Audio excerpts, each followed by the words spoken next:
Frank Luntz, Republican strategist and pollster, with us here now. Frank, can you hear me? It's David Muir here in New York. Yes, I can. It's a privilege to do this. Good No, to I see appreciate it. It's a privilege for us, especially since it's 4:54 in the morning and you're willing to join us this late in the game. I'm really curious by a couple of things you posted on social media. You argue that Kamala Harris lost this election when she pivoted to focus almost exclusively on attacking Donald Trump, particularly in those final weeks. You're convinced of that? I'm convinced of it, and it was fascinating because she was gaining and gaining. Here's a candidate in our focus groups that had impressed the public with her energy, her enthusiasm. And she peaked at the convention when she was talking about what she was for rather than what Donald Trump is against. And all that changed in the last 6 weeks. And I did this wrong. I concluded that Trump did so badly in the debate that there would be no way that he could challenge her. And I acknowledge it because the public has the right to know the truth and we have the responsibility to tell them the truth. And the fact is that the debate this time mattered less. And in the end, when she turned on Trump, started to call him a fascist, started to use her most vicious terminology for him, is when she started to fall. And the fact is, this race was winnable for her, that she could have done it based on what she would have done in the first day, the first week, the first month, the first year. But she never communicated that, at least to the level that the public wanted her to do so. And in the end, they chose the candidate they didn't like but agreed with on affordability and security against the candidate who they liked, Vice President Harris. That's really interesting. So let me just drill down on that. You did focus groups right up until the very end, and your conclusion is they didn't like him, but they didn't trust her.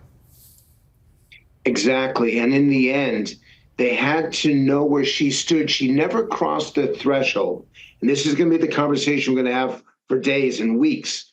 She never crossed the threshold of credibility, why she changed her position on certain issues, what she would do when she got the chance to do the job. And the fact is, she should have challenged the president. She should have challenged Joe Biden, and she should have separated herself, differentiated herself, and she didn't do it.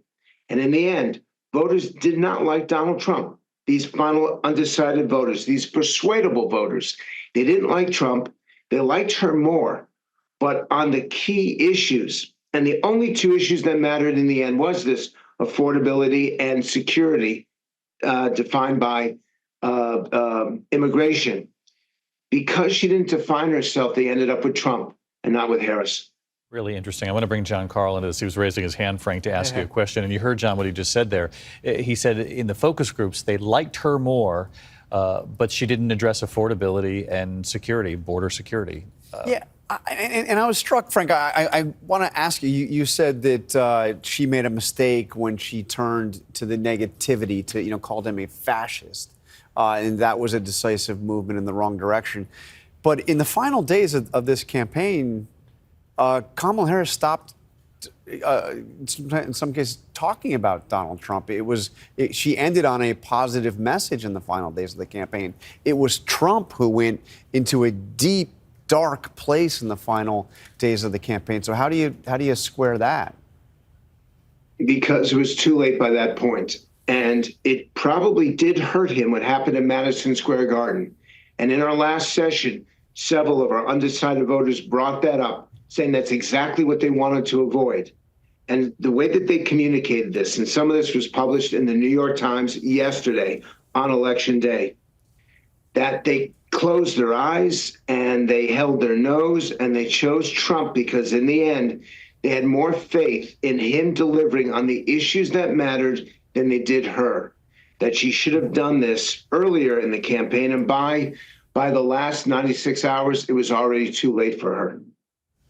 Frank, I've got Linsey Davis here with me, too. Linsey. And I am curious, because we discussed it earlier, the potential that race and gender played a role. Did you hear anything with regard to that in your focus groups?